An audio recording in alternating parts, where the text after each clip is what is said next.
planets around other stars in the habitable zone, which means that they are in a place near enough their star where there could be life on those planets. And we know that already. We don't know yet if there are intelligent beings on those other planets. We just don't know that yet.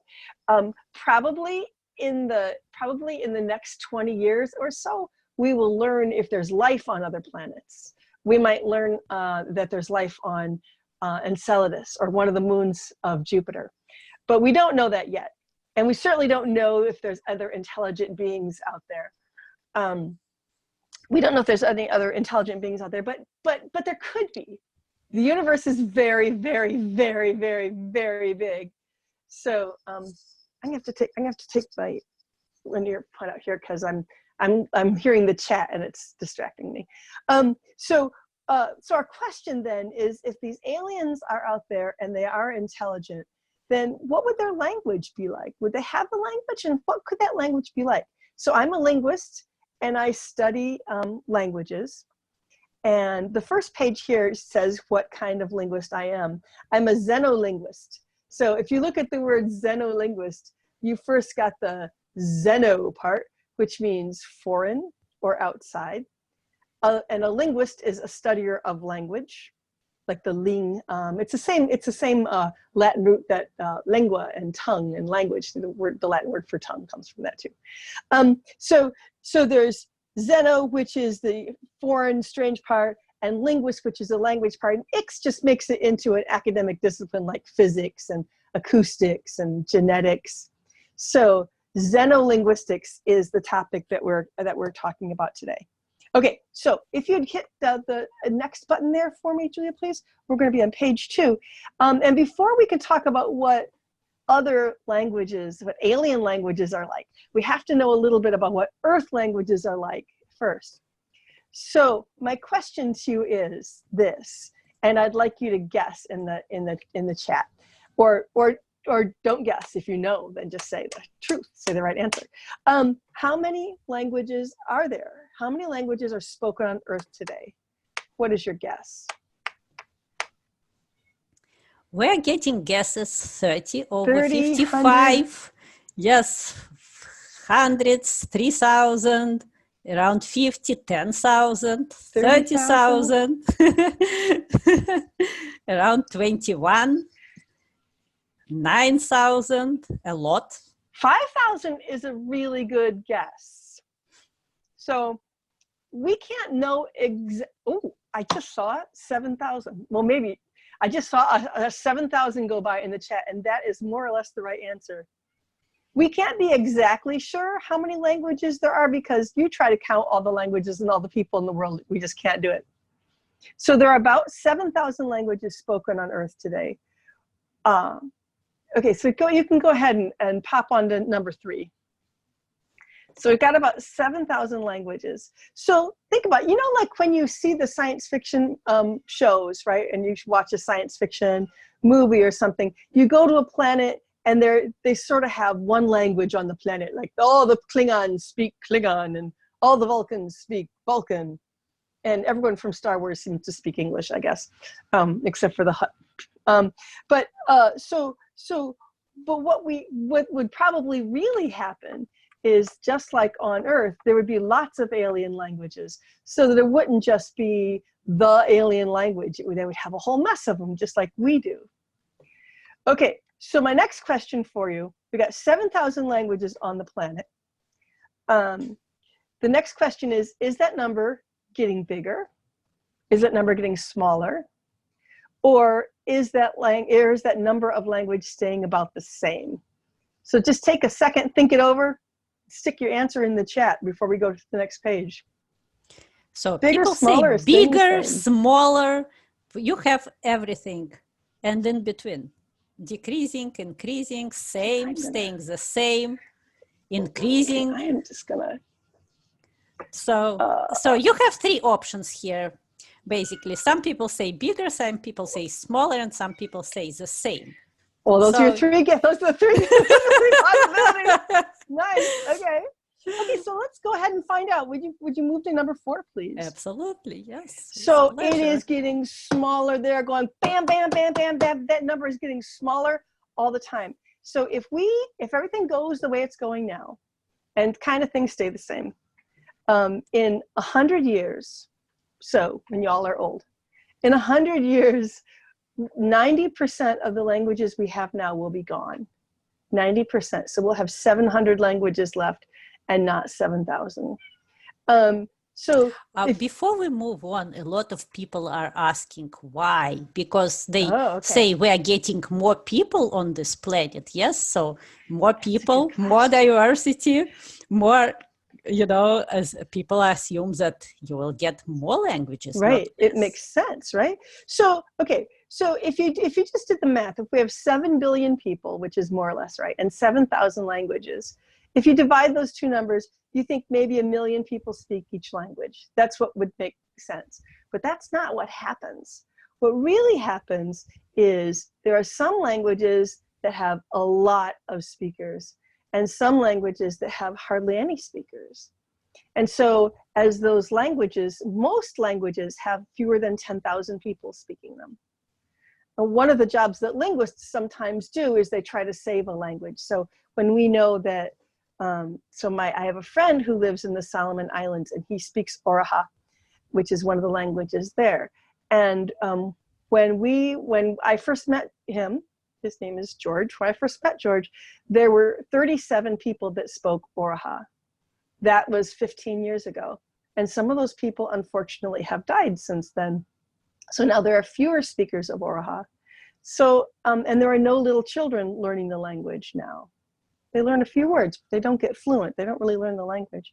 So in another few years, 30, 40 years, there won't be any speakers of Oroha left.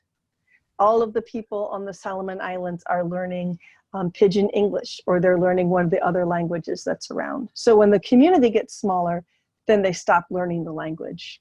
It's very sad because Oroha is a great language. It's a really cool language. So I have for you a recording of the very last person on Earth who speaks Mingo. Mingo is a language that was once widely spoken in Ohio. So he is telling a story. His name is Tom.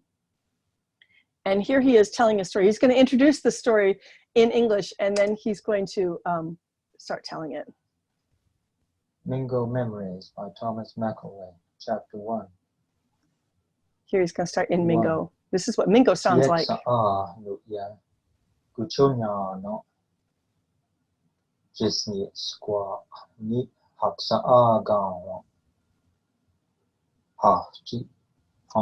This is a story about his mother when his mother was a little girl. And so it sounds, I know it sounds like a regular Iroquoian language to me, but he's the last person that speaks it.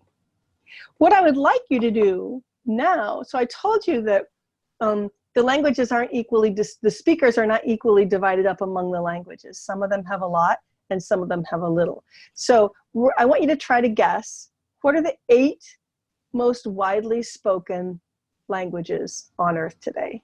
What do you think they are? While they're doing this, Dr. Sheri, we get 2 great questions. One is, why do we want to keep more languages? And another one, what should be a size of a group for the language to survive?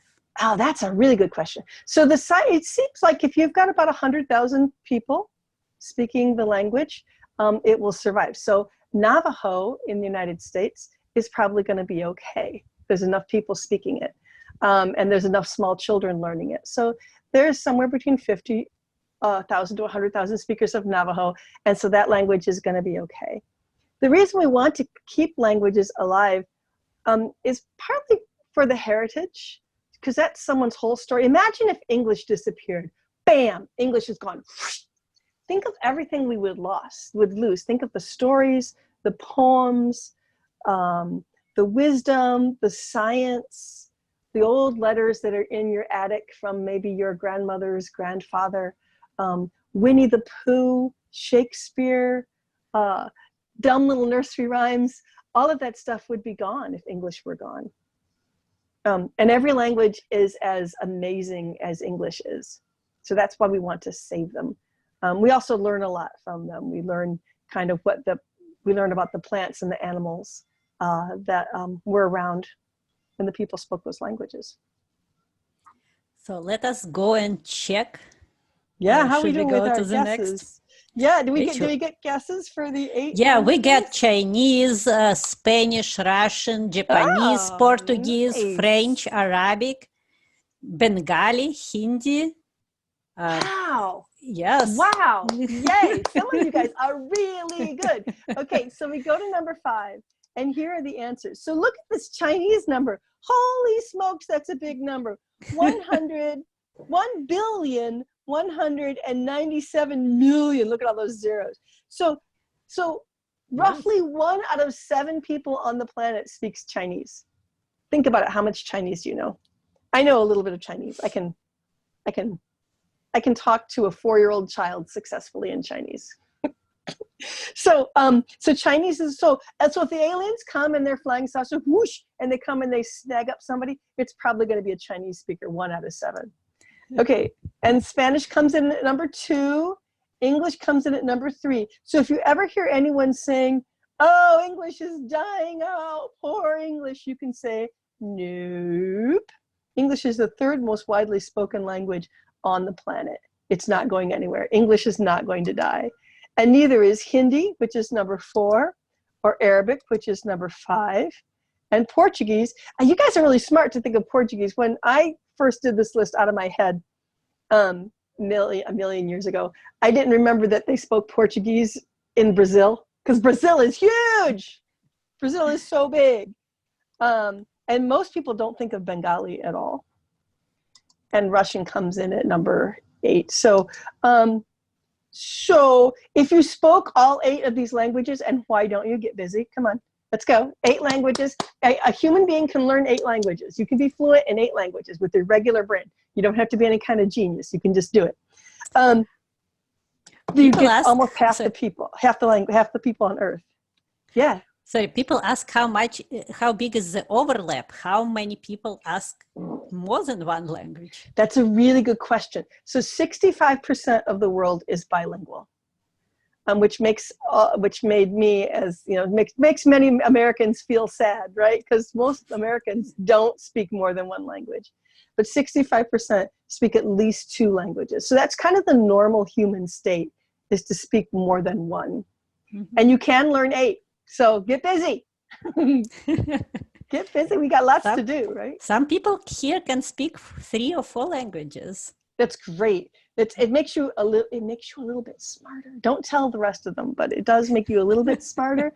It makes you more cognitively flexible if you speak more than one language.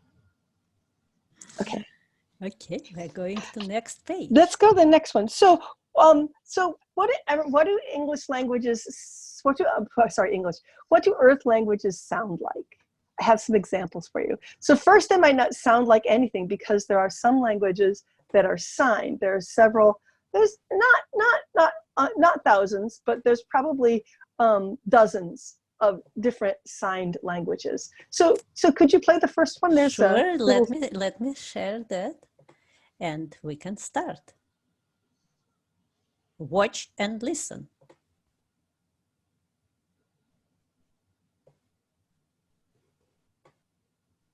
What is that person saying? We don't know.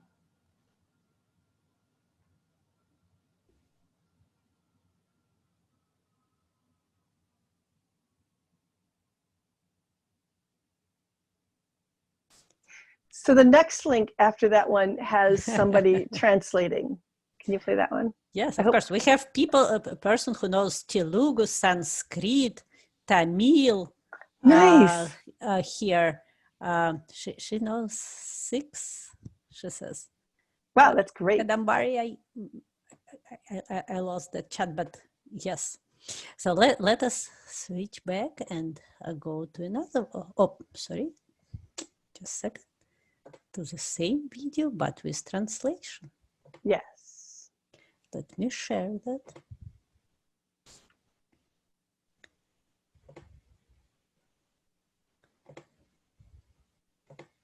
Aliens will finally come here someday. Dr. Sheri will meet them first. Later, the rest of us will meet them. Sorry, I don't know if aliens and people are the same. That was a great one. That's a good guy. Okay, so those are the languages on Earth that are not spoken. They're signed instead of spoken. Some languages have tone. So those of you who speak a little Chinese know about this. So that it makes a difference if your voice goes up or down or when you speak a word. So this is a sentence with only one word in it. It's in Chinese. And I'll first just play it for you. 妈妈骑马，马慢，妈妈马。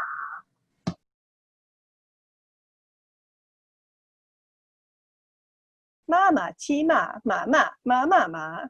That means mother rides the horse is slow, mother scolds the horse. All of those words, ma, that's what they are. But if it's ma, it means mother. And if it's ma, it means horse. And if it's ma, it means scold. So half of the languages on Earth do that, which I think is kind of great. Another thing that Earth languages sometimes do is they have clicks in them for some of the consonants. Instead of going just ba and t and k, they go and just as part of the word. And so I'm going to play you a little bit. This is Nama. It's spoken in North Africa.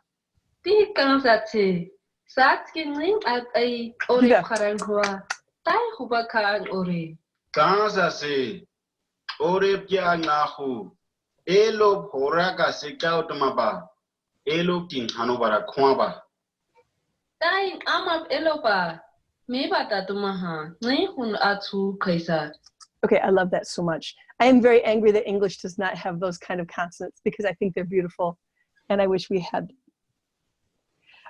Okay, so that's some of the unusual things that Earth languages have. So what would an alien language sound like, assuming that they have mouths like ours, which they might not, right? We don't know.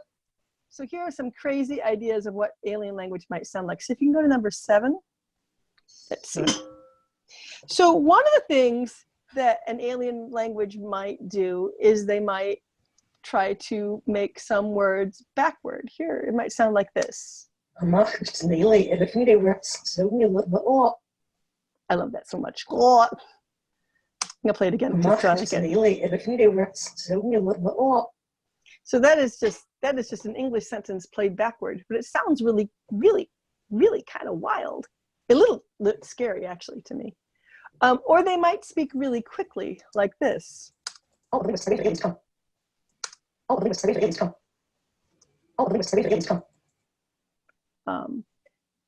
And that's too fast for us to process, right?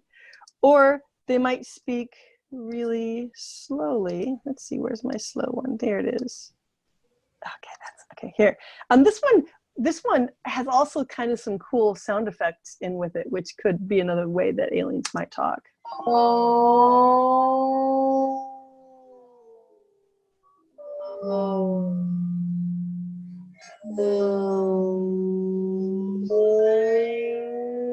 It makes me kind of dizzy.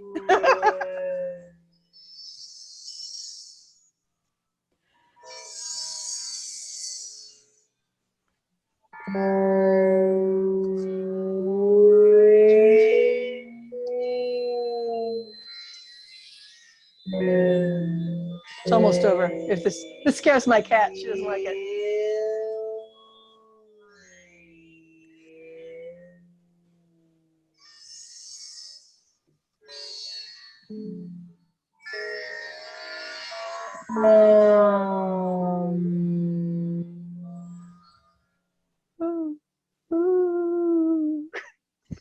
Spooky.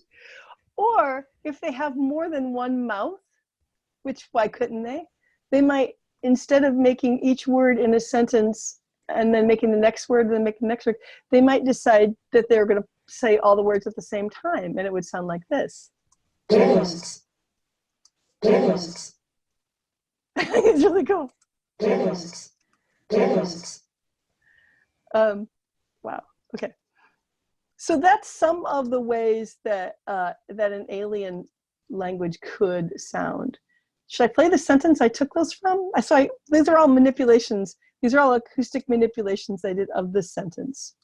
All of the linguists are waiting for the aliens to come. And if you play all those words at the same time, you get linguists, which is impossible to understand. I love it so much. Okay, go ahead and go to the next one, number 8. So that's how the language might sound, but what might the grammar be like? What could it be? So Marvin Minsky, who was a philosopher and a mathematician, he said, and he was talking about this back in the 1980s, he said that probably if the aliens are more or less like us, if their bodies were more or less like our bodies, that is, if they weren't just like big giant worm snakes or something without hands, or if they were dolphins, maybe their bodies would be different enough that maybe this wouldn't apply to them. But if they were sort of like us, well, they would know that there were objects in the world, and so their language would have nouns in it. This is why nouns and verbs are important. This is why you should study grammar, right? Because the alien language might have nouns, and they'll know that you can do things in the world. You can manipulate those nouns. You can carry them around. You can bang them together, whatever. So their language would have verbs in it, probably. So we'd have nouns and verbs. And because if you're intelligent, one of the things you want to do is tell stories. They would have some way of connecting those sentences together. They would have pronouns and some other ways of making sentences fit together. So we have rules in our languages if you're telling a story about what comes first and what comes second, so that we can be understood. And so probably the aliens would have some rules about that too. But then how would they put those words together? And this is where I think, this is one of the things that I think is really fun about linguistics, right? So here are a couple sentences. We have the cow jumped over the moon, which is just a sentence I picked randomly out of my head. So in Hawaiian, you say, Lele kapipi ma luna o mahina. And interestingly, the word for moon in Hawaiian is not luna. It looks like luna is right there, right? You go, there it is, there's the moon right there in that sentence. But no, luna is the word for top in Hawaiian. So what Hawaiian does is put the jump part first. So lele means jump. Kabipi, it's actually the same word that they use for beef, but means the cow. And the ma luna o means on top of, or over, and mahina is moon. So in Hawaiian, you put the verb first, and then the subject, the cow. So it's jump, the cow, the moon. But if you're speaking Japanese, you have to do it in a different order. Ushi wa tsuki o tobikoeta. So this is cow, moon, jump over. So the verb goes at the end in Japanese. So that's the 3 ways that Earth languages generally put things, but the aliens might do something like moon, over, jump, the cow, putting the object first. It's a possible thing they could do. And by the way, Klingon, which you can buy the dictionary of Klingon if you're a Star Trek fan, it's out there. It was written by a linguist whose name was Mark Okren. This is the order of words in Klingon. They put the object first, and then the verb, and then the subject. He did it just to be funny, so the other linguists would read and go, "Ha ha! You're a funny linguist, Mark Ogren." Okay, so that's some things about what the grammar might look like. So you go to the next one if you. There were again a couple of questions. One was, how does the language shapes the mind? Ooh, and another one, can dance be a language, and what would be its grammar? Ooh, okay. So those are both really good questions. So things like the language of music and the language of dance. When we talk about that on Earth, we kind of mean it as a metaphor. Like, oh, I feel deeply about music, and I feel deeply about dance, and I feel like something's being communicated, but I can't watch a dance and get a whole story about everything. I can sort of get the idea because they're acting things out, but it's not a language as a linguist would call it a language. However, you know that bees, when they go out, when a bee goes out to get nectar from a flower, it comes back, fly, goes fly, find the flower, ooh, flower, yummy flower, fly, and it comes back, and then it goes into the hive, and then the way it tells the other bees where the flower is by doing a little dance. It moves its body around in a certain way, and that tells the other bees what direction to go in, and how far to go, and how good the source is, if it's a really yummy flower with lots of nectar or not. So you could have a language of movement, just like ASL, right? That's certainly possible. And how does language affect thought? Ooh, people have been wondering about that since the ancient Greeks and before, right? So we do have some scientific data on that, though. And we know that the language you speak can affect some things about the way you remember things and what you associate with what. How you remember what you said, and sort of in what order you think of things, what you remember, what comes up first in your mind, right? And how you store your memories. So anything you can say in one language, you can say in another language. There are no weird things like, oh, you can't think that in Japanese. So anything you want, you can translate into any other Earth language, but it does make a little bit of difference in kind of the low level stuff, like how you remember an event could be slightly affected by what language you thought about it in. Those are good questions. Okay, so okay, let's move on. Number on. 9. So the other thing to think about is what words a language might have. So all languages on Earth have a word for like your 2 arms, right? The 2 arms. And a separate word for your 2 legs. But no language on Earth has one word that means your right arm and your left leg together. That's just not a word we have. But the aliens could have that word. It'd be really hard for me to remember, but they could have that word, right? There are languages on Earth where the word for mother is the same as the word for aunt. So all of your aunts and your mother, you don't say aunts and mother, it could just be one word. There are lots of languages that do that. So that's not unusual, but you could have almost anything you can think of is possible, right? So you could have a language where you have one word for all your friends, except if there's a friend who is exactly as old as you are, that's a whole different word. It's possible, right? There are some languages that have only one word for green and blue, like Japanese has the word aoi, which means green and blue. But you could have a language where there was only 2 words for size, where you just had big and little. There was no medium, no kind of big, no teeny tiny, no huge, no humongous, just big.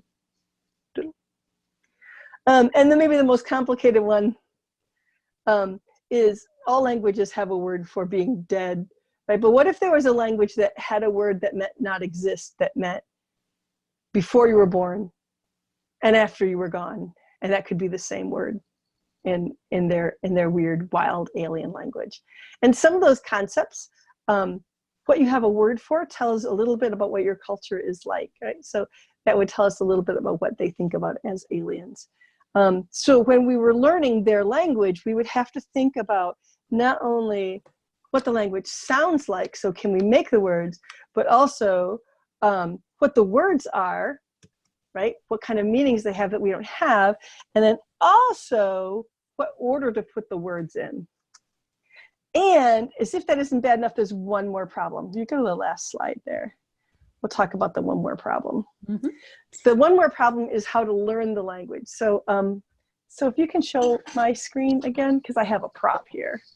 So, yes, now I will stop sharing here, and people will have to click on speakers view. This way you will see Dr. Sheri. Okay. Big Hi screen. Again. Yes. Hi again. I've missed you. So we call this the Gavagai problem, and it says it's a funny word, but it goes like this. It's about how we learn languages, right? So say I have this guy right here. Oh, hi there, big guy. Here's my big friend. So say I come upon you and I'm holding this big tiger thing, whatever it is, and I do this. I point to it, I say, Gavagai, Gavagai. And then I ask, then later, you have to figure out what that meant, right? Does that mean, I mean, you could guess what it meant, right? It could mean all kinds. It could mean big fluffy tiger. It could mean pet. It could mean friend. It could mean the color of the tiger. It could mean soft, because he's very soft. Oh, he's so soft. It could mean, hey, put me down. It could mean, that's very dangerous. Why are you holding that dangerous tiger? It could mean, don't do that anymore. Or it could mean, look at this. To know what someone means by a word when we're just new to a language is really, really hard. And it's one of the kind of magic things about humans. I'm gonna put this tiger down. It's one of the kind of magic things about humans is that we learn our whole language by just, when we're little kids, we're little babies, we're just watching what people do. And we're just bouncing around in our little baby selves, right? Doing everything and running around, learning to walk and learning to eat and learning all these things. And at the same time, we're learning this really complicated language. And all little kids, kind of by the age of 5 or so, they've got most of it mastered. It's kind of amazing. And we don't really know how they do it. Especially, we know it's different for kids because when you get older, when you get into your teens and you get to be old, it's a lot harder to learn a language. So I know people that have been studying a language for 5 or 10 years and they're still not very good. But little kids, they pick up like that, bam, bam, bam, bam. They just get it. They get it right away. And so the Gavagai problem is something that little kids just solve, and we don't know why. But again, if we were face-to-face with aliens, that's one of the problems that we would have.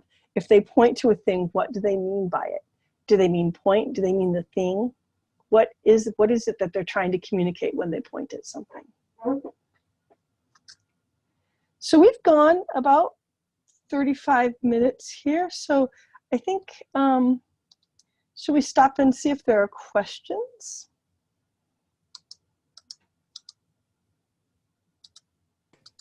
Yes, of course. So let's take a look at our chat. Please feel free to ask Dr. Sheri questions, but please stay on topic, right? So our topic is alien languages, not just anything about aliens, and not just anything. Yeah, I don't know anything space. about, I really don't know anything about the aliens because I've never met one. I might be able to answer some of your questions about space, but. So, can they communicate in, I'll read you some. Can they communicate in ultrasound? Yeah, we could, right? Like if you just took a recording and you don't have to speed it up anymore because our software is better than that now. And you just make it higher and higher and higher. Yeah, you could, if you had ears that could do that, you could sure do that. Can alien babies learn, would alien babies learn like ours? Oh, we don't know, right? We don't know. I think so. Like if they have brains like ours, then they would. One of the hypotheses that's out there is that if an alien is shaped like us, if they kind of had the whole 2 arms, 2 legs, head kind of structure, that would mean that their brain is kind of like ours too. So maybe their language would be understandable. So there's a science fiction book by Suzette Hayden Elgin. It's called Native Tongue, and it's actually about linguists and learning languages and aliens. And one of the things that she says in that book is if it's a humanoid species, then the human baby can learn their language and they can learn our language. But if it's not, and then put the little baby in with the alien and you say, hey, little baby, learn this alien language, the little baby's brain would go, pew! That's literally what would happen, according to her. I don't think it would actually blow up my own self. I think probably you would just be very confused and not get anywhere, but she said they blow up. So, would aliens have multiple languages with different structures? Yeah, I think so, because we do, right? And really, it's, well, the other thing is, though, there's two possible answers to that question, right? One is, yes, because we have 7,000 languages, so maybe they would have lots of languages too. The other possible answer is, well, we do have 7,000 languages now, but they're dying. So maybe if the alien race is older than us, maybe a lot of their languages would be dead already when we met them. And so they would not have very many languages. Can they communicate via food? Communicate via food? Well, okay, so you can have a language that's spoken, right? And we've seen that you can have a language that's signed, so moving your hands around. So you could have a language that was done chemically, like you emit smells. You emit smells, and then they're chemically complex, and the other conversational partner goes, and then that's how they understand what you said. So it's possible. We know that some animals communicate using electricity, so that's another possibility. Anything that your senses can perceive, you could make into a language. Now asks, when we were talking about the tiger, what if the thing you said about the tiger was not tiger related? How do we know that it was actually tiger related? We don't. It's a really good question. I could be saying, my cat is crying at my office door. I wish I could let my cat in. I could have been saying, go away, don't look at me. I could have been saying, would you like me to give this to, or do you want to eat this? Or I could be saying, boy, this is really dumb, I'm so bored. I could have been, because we don't know, right, until we get more data. Would aliens definitely have a concept of time? They might not have words for time, or at least portions of time. Well, I think it depends on how smart they are, right? If they're smart enough to build technology, then they at least have the idea of the beginning of that building process, the middle of it, and the end of it. And they should, if they're smart, they should know the difference between, for example, how a year goes by and there's weather, and they know when to plant crops, right? Or they know if they're starting a project, if it's a big project or if it's a short project. So I think that if they are intelligent, they'll have some idea of time. They might not count it the way we do, right? But they will know things like they observe that their planet goes around their sun, and probably it rotates. So they'll have a day and a night, probably, right? And so it would be natural for them to count those. Counting things is a thing people do. So I think that they would, but again, they might not measure it the same way we do. They're like, if they had minutes and seconds, they would definitely not be our minutes and seconds, that's for sure. What if we don't see their communication as communication? That's a really good question. So you all should go read the Little Fuzzy books. It's science fiction, and it's exactly about aliens who are talking all the time, and the people with them had no idea. Had no idea they were talking. So if we encountered an alien and their whole language was based on, someone asked about ultrasonic noises, right? Really high noises that we can't hear, we would never know that was happening, right? It was I don't know. I hear it. I got nothing. They're not doing anything, but they seem to be communicating. How the heck are they doing it? So yeah, it could be very much that. But the other thing is that they might try to make it clear to us what they were doing, because if they wanted to communicate. If there are a few different intelligent species on the planet, on one planet, would their languages be the same? Get to be the same. Yes. So we know that if two languages are beside each other, that they get to be more similar. So remember that that Nama language with all those cool noises, isn't it? So there's a language that is not related to Nama called Zulu, which is kind of in the same area in Africa.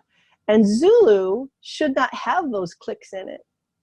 It's not related to languages that have those clicks in it. But because Nama and Zulu were near each other, they picked it up, right? So the Zulu has those clicks now, just like Nama did.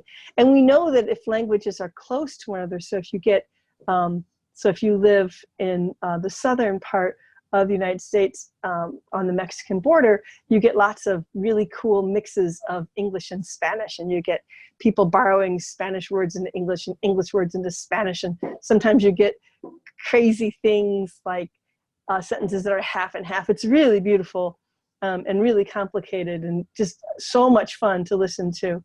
So if two languages are near one another and you can physically speak them, then they would probably affect one another. But then again, if the species are really different, so we think that dolphins are very smart, right? Or we know that dolphins are very smart. We don't know if they have a language. We don't know what exactly is going on with their communication. And so humans and dolphins have been together on this planet for as long as there have been humans and dolphins. But our languages have not affected each other at all because humans and dolphins are very different. Two similar questions. Could aliens communicate by changing color or by the sound of swishing in the air with the parts of their body? Yes, absolutely. So there's another really good science fiction book called Long Way to a Small and Angry Planet. It's by Becky Chambers. Maybe this is kind of a more adult book. I'm not sure. It's got some bad words in it for sure. But anyway, there's a group of aliens in that book where they have their cheeks change color in a big complicated pattern, and that's their language. They don't speak. Their faces just change color. So yeah, that's definitely possible. We think that maybe octopuses might communicate a little bit by the colors that they change. Octopuses are so cool; they can change color. And so yeah, and the swishes in the air. If you could detect that noise, there's no reason why you couldn't have that.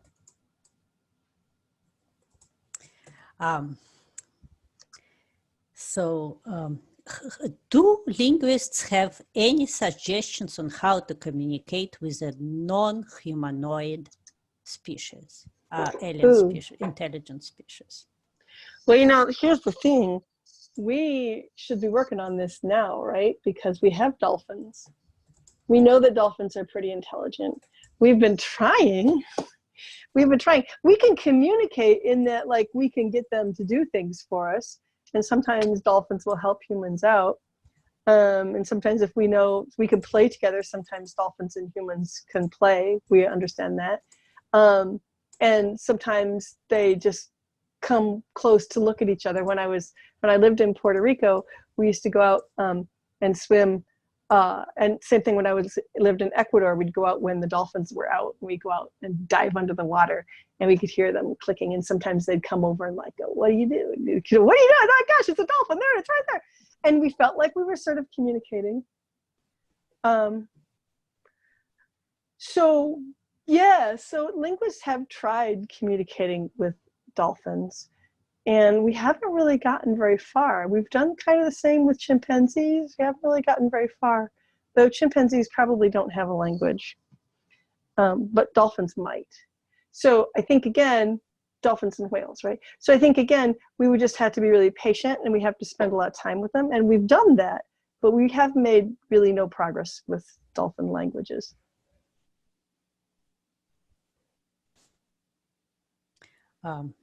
Just as we may have difficulties recognizing life, like alien life, when we go to other planets, we may have difficulty recognizing someone's type of communication as a language. Yes. So if they are just communicating through electricity or something, and we just heard them going, we might not figure out that was their language for a long time. Although if they're smart and they want to communicate with us, they might try to help us out, right? So we have to, one of the things that we're probably pretty sure of, because humans are pretty young, we just sort of started jumping off our planet in the last 50 years or so. So any race that we meet, and especially if they come to us, they will be more advanced than we are, right? So Carl Sagan used to say that probably aliens already know how to communicate with new races, right? A new species. Oh, look at these little humans, aren't they cute? Well, let's see how they communicate. And they probably know how to do that, right? They have a plan about how to interact with the new species. So we might not be in charge. We just might have to let the aliens take the lead, because they're older and smarter than us, and they know how to start communication with a new planet more than we do, because we've never done it before, but probably they have. Another good question: is it possible to create a universal robot translator? No, it makes me sad, in Star Trek, where they just like they just turn on the universal translator, okay, and then the problem's all solved.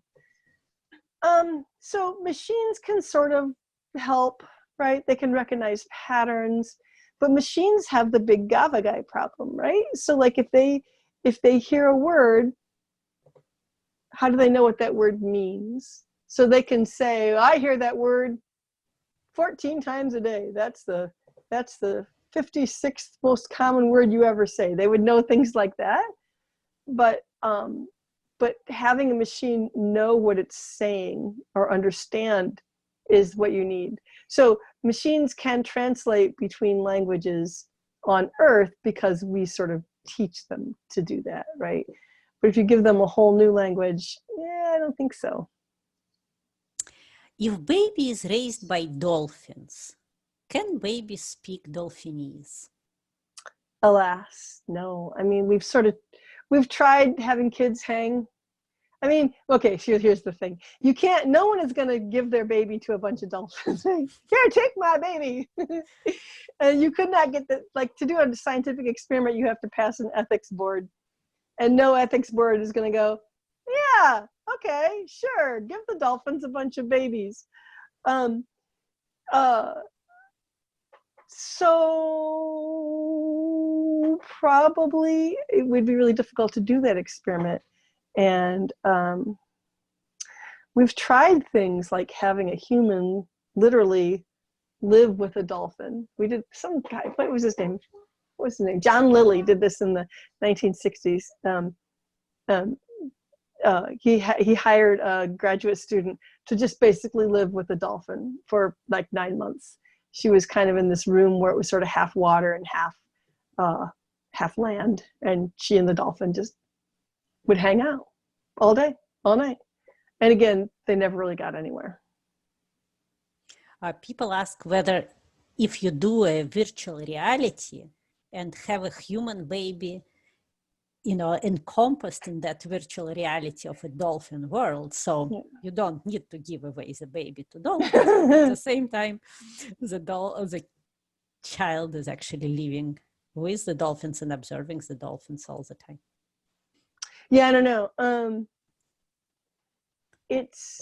When we look at dolphin communication, if it is a language, it's not anything that is even a little bit like Earth languages, right? We can't figure out, for example, words. Like, are there words? The people have tried to do things like, dolphins do have call signs for one another, so they do sort of have names for each other, but we haven't been able to pinpoint like the word for come here, or the word for boat, or the word for fish, or anything like that. So I would not say that it's impossible. I would also say that it's a field of study that's wide open. So some of y'all have to decide that you're going to be dolphinologists, right? And figure this out for us, because we need to figure it out. Is math a universal language? There are some things about math that we think are universal. So one of the things I thought maybe I was going to talk about, but I decided not to, was how you can use math concepts to build up ideas. So I could teach you what plus means. So if I give you one beep, and then I go, bark, and then I give you 4 beeps, and then I go, mack, and then I give you 5 beeps, you might figure out that the first bark means plus, and the ma means equals, right? So then I could teach you, if you know equals, I could go like 7, 4 equals 3. And then you figure out that means minus. So you could move through, I make my my linguistic students do one of these, make them figure this out. So you can do things like plus and minus, and you can do things like multiply by and squares and square roots. You can do all that kind of thing. And you can even do things like a word that means the biggest number. So if I go 9, 5, 4, 5, 16, 2, 9, 6, 16, you might eventually figure out that means which one of those was the biggest. And so if you use those ideas, and you start with formulas, like the formula for a circle, then you could teach a word that meant circle. And so there's a whole, it's called Linkos, and the guy's name is Hans Friedenthal. He's Danish, I think.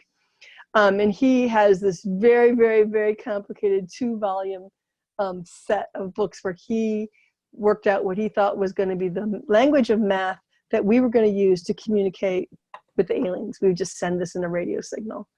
And it's logical, and it works. And you can say some things in that language. You can't say everything.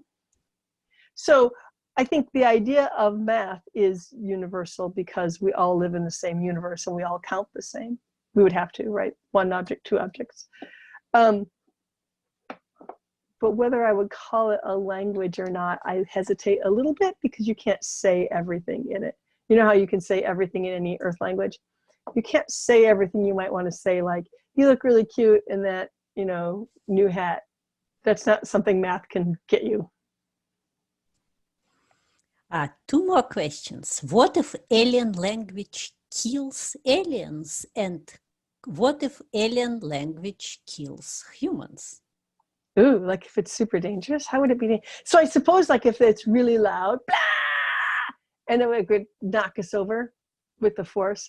You know how they have these things called sound cannons, right? Where they make a really loud noise and it literally can knock people down and hurt them because the noise is so loud.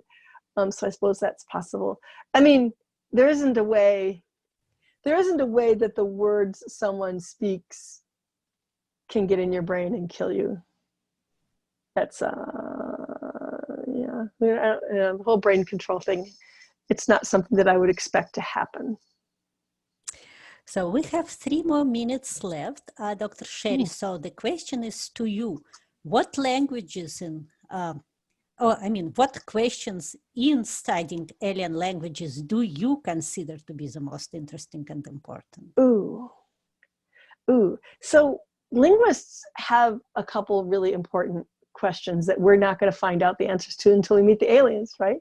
Like, I want to know, does it matter what your body shape is like? If you were a spider-shaped alien, would that make your language really different than if you were an Earth-shaped alien?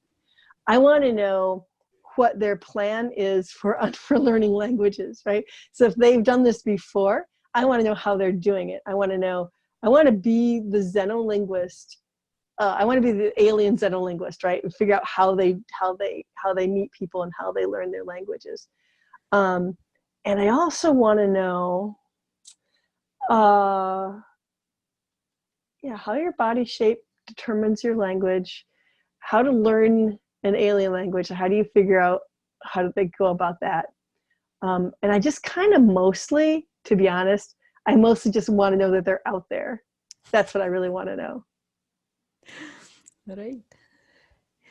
Okay, well, thank you so much. And if any of you want to be in touch, so Julia has my email address, and you're gonna have this show. The URL that you're using will still work. I'm not gonna take it down. Oh, thank you. I'll share it with everyone then. Okay, I might. Yeah, okay, yeah, I'll just leave it where it is, and maybe I'll tinker with it, make it better, because you can always add things to stuff. Yes, people say they loved it, so they thank you. Oh, thank you all so much. It's been really great meeting you all, and you guys all go out and learn a new language, and then become scientists, so you can be with me when the aliens come. People say it was one of their most favorite webinars. Oh, thanks. So thank you again, and Thank you.